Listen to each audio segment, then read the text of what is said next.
Welcome back to my YouTube channel Suci Maulia. In this video, I will explain the material about the basic concept of economy statistics. Let's watch the video. Okay everyone, Assalamualaikum warahmatullahi wabarakatuh. Tadi tidak sempat salam ya.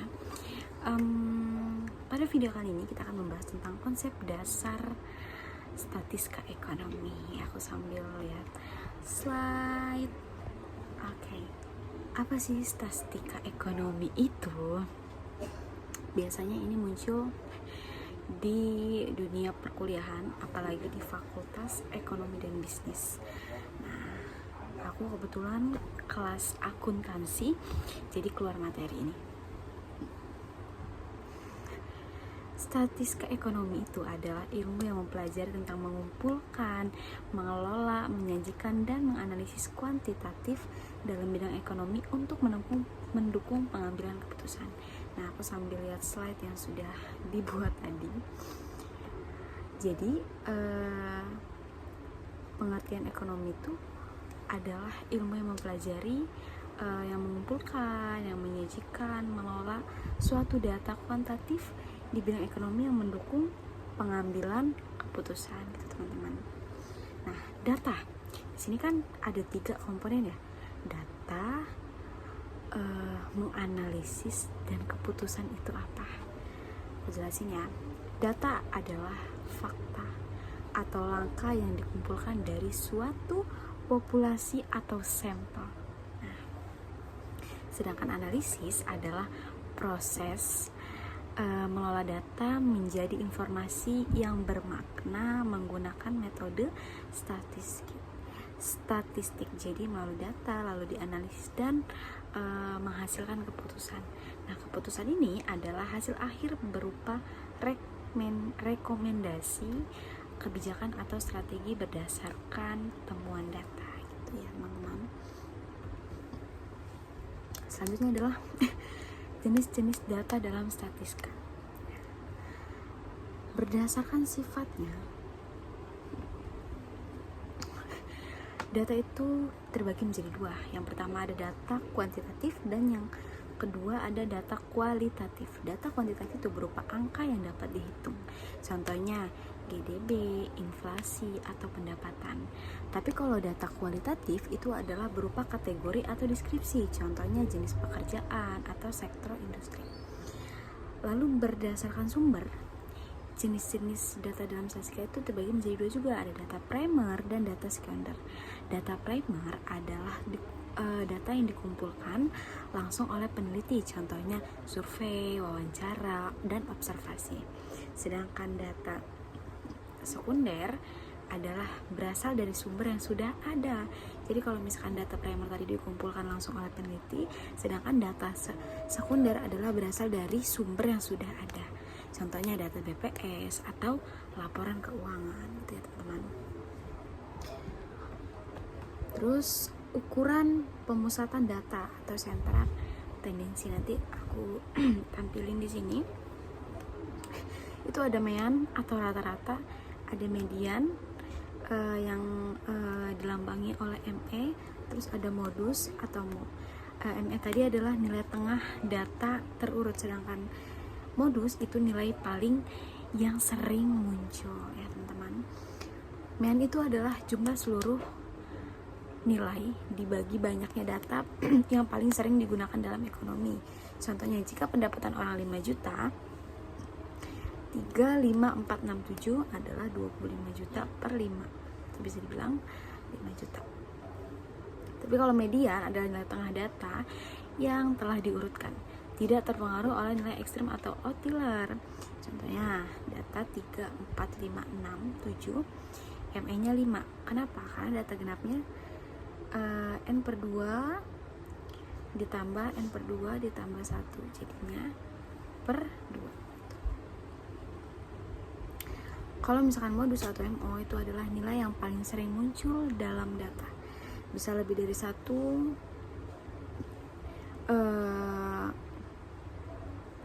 Misalkan ya dalam data itu ada 3, contohnya dalam modus itu, dalam data itu ada 2, 3, 3, 4, 5, 3, 6. Tiganya kan ada 3 kali, jadi itulah nilai yang sering muncul, makanya MO nya adalah 3. Kenapa? Karena 3-nya yang paling sering muncul.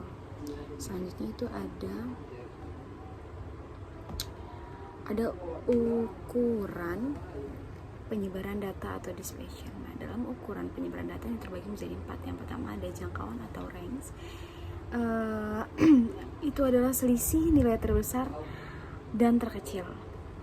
Nah, cara paling sederhana mengukur sebesaran itu pakai jangkauan range.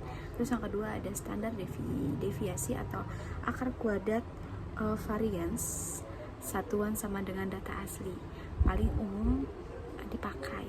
Terus yang ketiga ada varian S pangkat 2, yaitu rata-rata kuadrat selisih tiap nilai terhadap mean atau untuk data simple. Nah, terus yang keempat ada koefisien variasi atau mengukur sebaran relatif terhadap mean berguna membanding dua data. Nah, kita ke contoh soal. Contoh soal 1 yaitu ukuran pemusatan atau mean. Nanti aku lampirin di sini maksudnya contoh soalnya biar kalian bisa lihat langsung ya. Aku bacain. Data penjualan sebuah toko selama 7 hari. Itu ada 8, 12, 10, 15, 11, 9, 11 dan 14 data. Hitunglah mean, median dan modus dari data tersebut. Jawabannya, pembahasannya, mean itu datanya ditambahkan semua. 8 ditambah 12 ditambah 10 ditambah 15 ditambah 19 ditambah 9 ditambah 11 ditambah 14, dijumlahin lalu dibagi dengan harinya. Jadi kalau ditambah, aku sambil buka kalkulator ya. Mana nih kalkulator saya ini ya? Kita hitung bersama-sama apakah ini jawabannya benar ya. 8 ditambah 12 ditambah 10 ditambah 15 ditambah 9 dan ditambah 14. 8 ditambah 12 ditambah 10 ditambah 15 ditambah 9 ditambah 11, nah ditambah 14 itu totalnya 79. Lalu total itu dibagi dengan 7, dibagi dengan harinya. Tadi harinya selama 7 hari kan, dibagi. Jadi totalnya 11, berapa? Kita buletin menjadi 11,29 juta rupiah. Terus mediannya apa? Diurutkan. Diurutkan dari yang paling terkecil.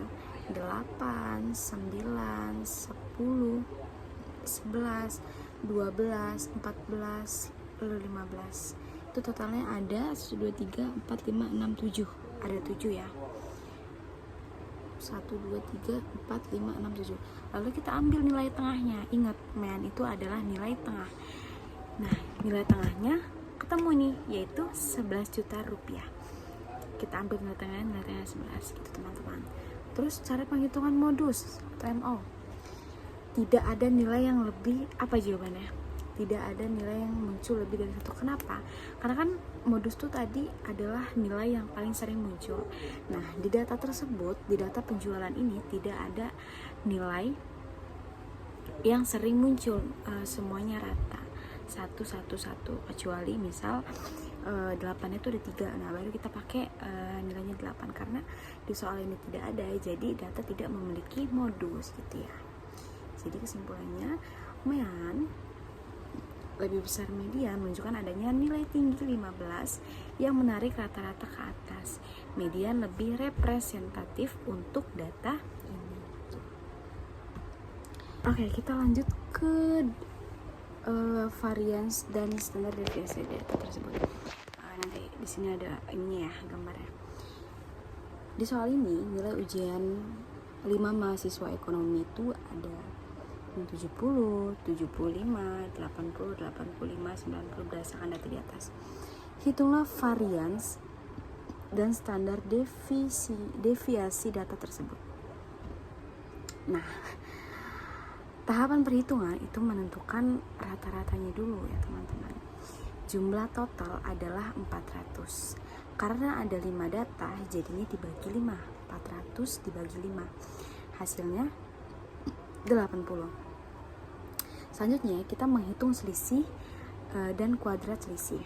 Jadi tabel tersebut merinci selisih setiap nilai dengan rata-rata dan kemudian menguadratkannya jumlah total dari kuadrat selisih tersebut yaitu 250.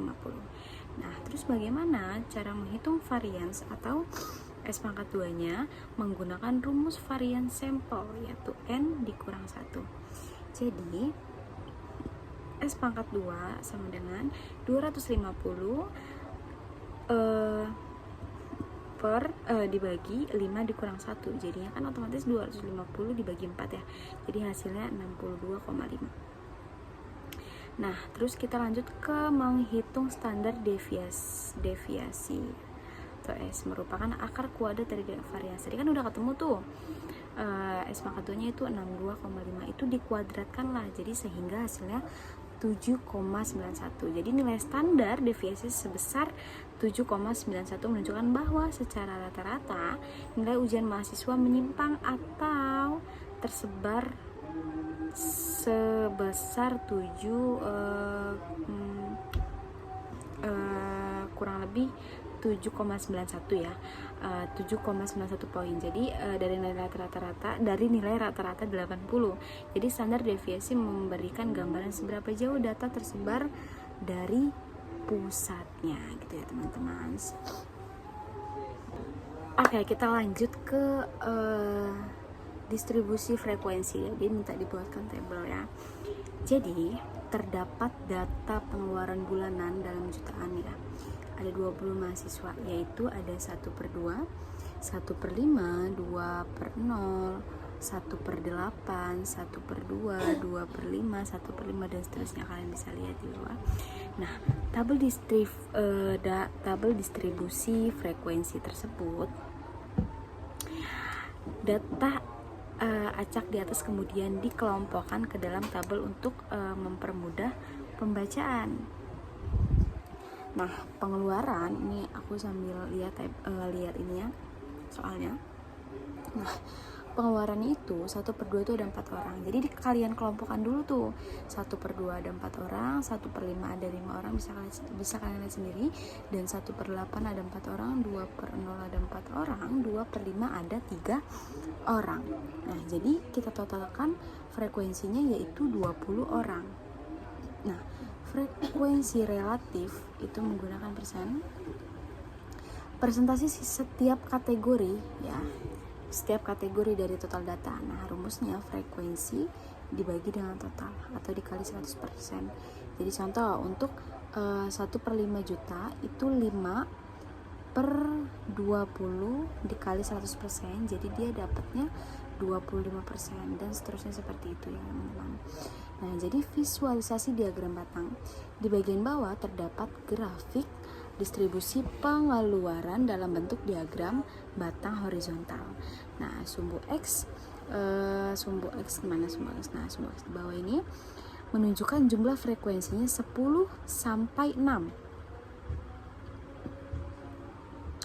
Nah, sumbu yang di samping menunjukkan kategori pengeluaran 1 juta hingga 2,5 juta. Jadi panjang batang menunjukkan seberapa banyak mahasiswa di setiap kategori. Misalnya batang untuk 1,5 juta adalah yang paling panjang karena memiliki frekuensi tertinggi yaitu 5 orang. Nah, jadi 1/5 ini dia paling panjang tuh karena dia memiliki frekuensi tertinggi yaitu 5 orang Jadi frekuensi relatifnya adalah 25%. Selanjutnya kita jumlahkan menjadi 100%. Jadi 100% itu harus kita pecahkan gitu. Ternyata yang paling tinggi di 1,5 yaitu 25% gitu teman-teman. Oke. Nah, jadi statistika ekonomi itu adalah, kita ulas lagi ya, ilmu pengolahan data kuantitatif untuk menganalisis dan pengambilan keputusan ekonomi. Sedangkan jenis data adalah kuantitatif atau kualitatif, primer dan sekunder, nominal, ordinal, interval, dan rasio.